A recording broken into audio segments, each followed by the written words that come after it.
Good morning. Haven't filmed much lately. Been working on the plumbing and insulating in the house, and anyways, I just haven't filmed that because it's here, there, and everywhere. We had a pretty big storm last night, and all we could think about was these trees landing on the house, which they didn't.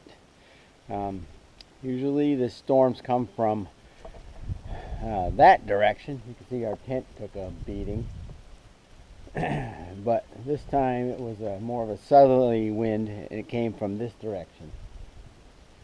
And since how we removed the trees on this side, these trees aren't used to being unsupported.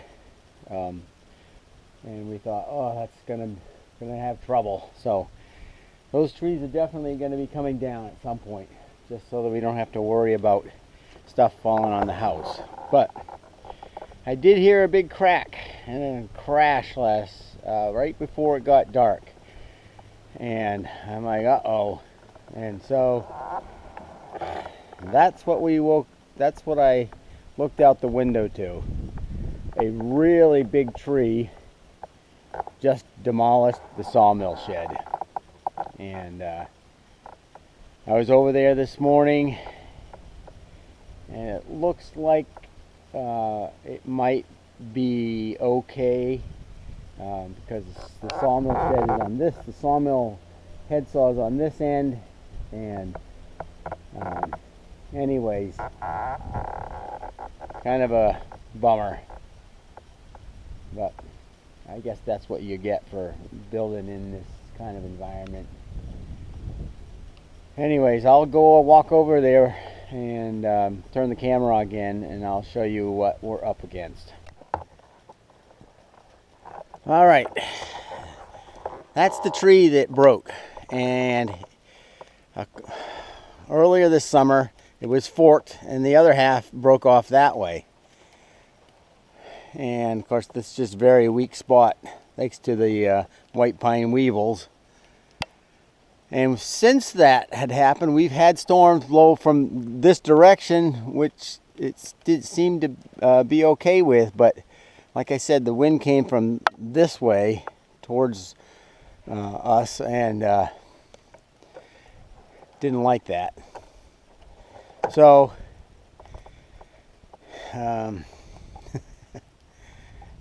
it just missed crushing the head saw, which would have been a complete disaster. I think it's just completely demolished this. I mean, what are you gonna do?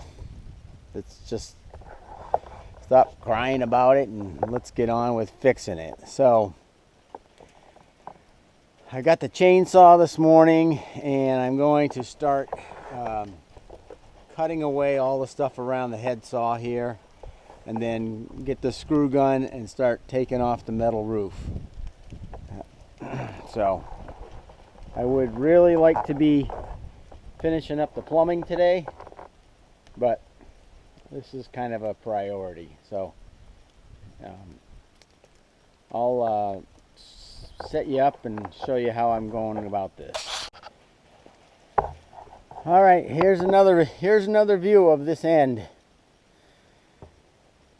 And really right now, this beam here is the only one that's really got a whole lot of pressure on the mill.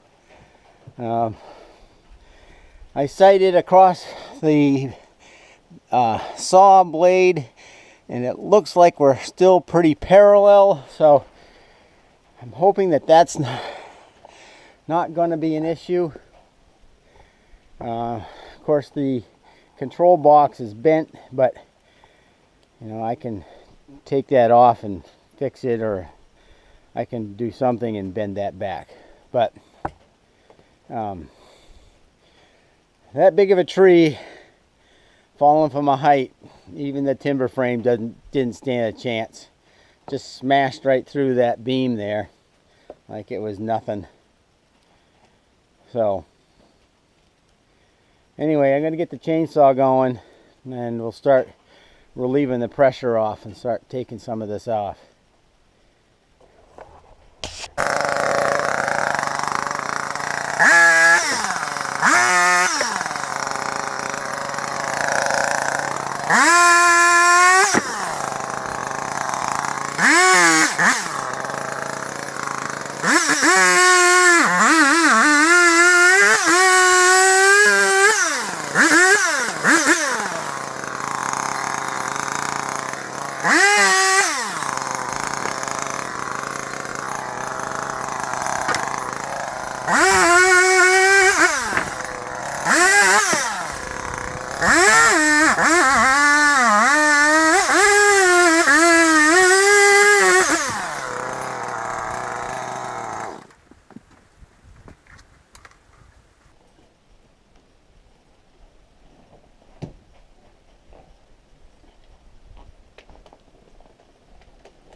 Amazingly, both top plates, even with the scarfs, did not fail. I must have just hit it at such an angle that it snapped off all, the wind braces. They didn't stand a chance, and just basically laid it down. I haven't been completely on the other side, but I think the far bent is actually in perfect condition. It just laid that down as well. So I'm gonna go around and try to start getting the actual top of the tree off of the mill here. So I'll set up over there.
Well, that's most of the tree off of it.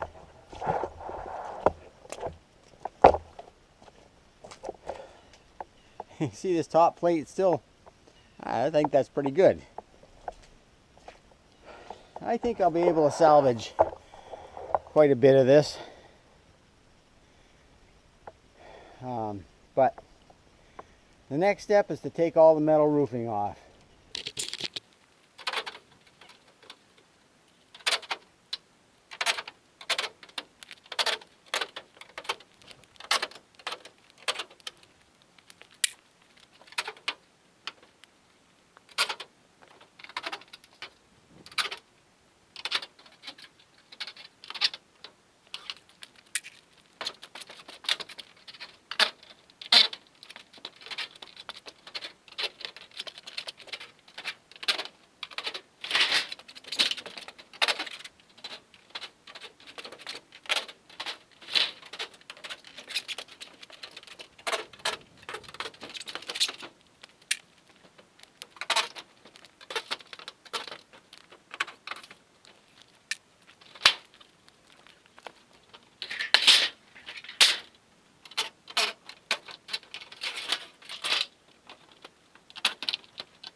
Well, there's $400 worth of metal roofing that I can reuse.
I'm going to try and start the sawmill and see what happens.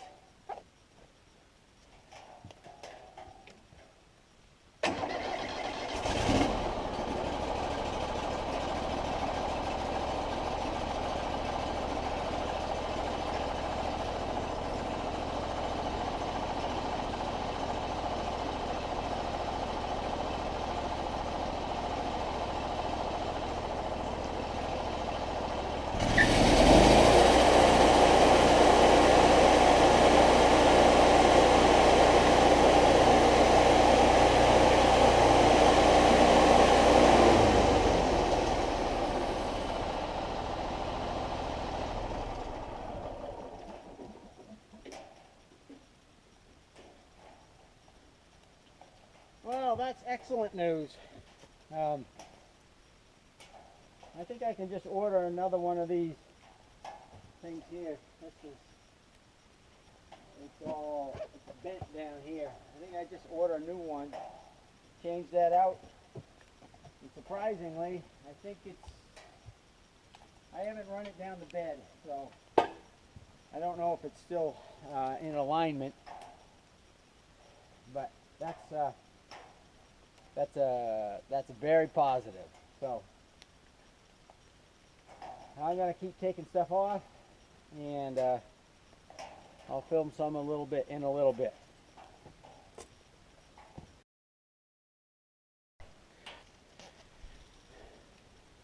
Well, this is going to be the end of this short video.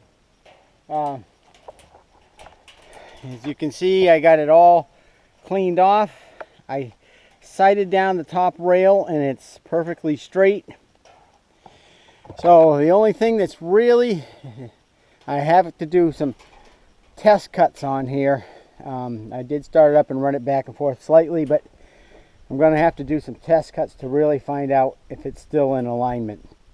But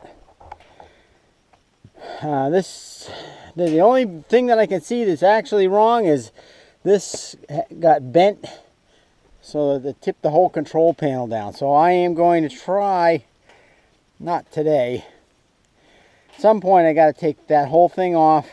It's just metal, I can straighten that. And if it doesn't come back, I'll just order a new piece. But I think I ended up walking away from this thing as best I could. And I guess I was right in saying it was a temporary sawmill shed, because just look around. I think I can reuse some of these plates. And that one, the posts all have to be redone. But that's all right. It's not the end of the world. So, but like I say, this is I hadn't intended to take this down this way. So, but it was intending to come down and be relocated. So I think what's going to happen now is I'm just going to end up cleaning all this stuff up and putting the stuff with nails in it and screws I can't get out. I throw that on the burn, my dad's burn pile, because that's the burn pile with nails in it. And the rest of it, if I can't salvage it, then it's going to go on that burn pile over there and get burnt up. Basically, all the metal roofing on that side is all creased and crumpled and punctured, and I'll just have to take that to the dump and recycle it. So there we have it. That's the end of this video. I am really just going to cover up the sawmill and go inside and do plumbing, because I really can't afford to spend any more time on this. I just wanted to get all the weight off of the head saw and take a quick once over for damage. Anyway, there we have it. Shit happens. That's all right. It's not the end of the world, and it's only wood. I got plenty of wood. So now I get to build something bigger and better next time. So it's always a positive side to something like this. Because if I had to buy a new $30,000 sawmill, that really would have bummed me out. But we don't have to do that I can see. So, yippee! All right, I'm going to go post this video and you guys can all laugh. All right. Thanks for watching. There's more house content coming up, so stay tuned.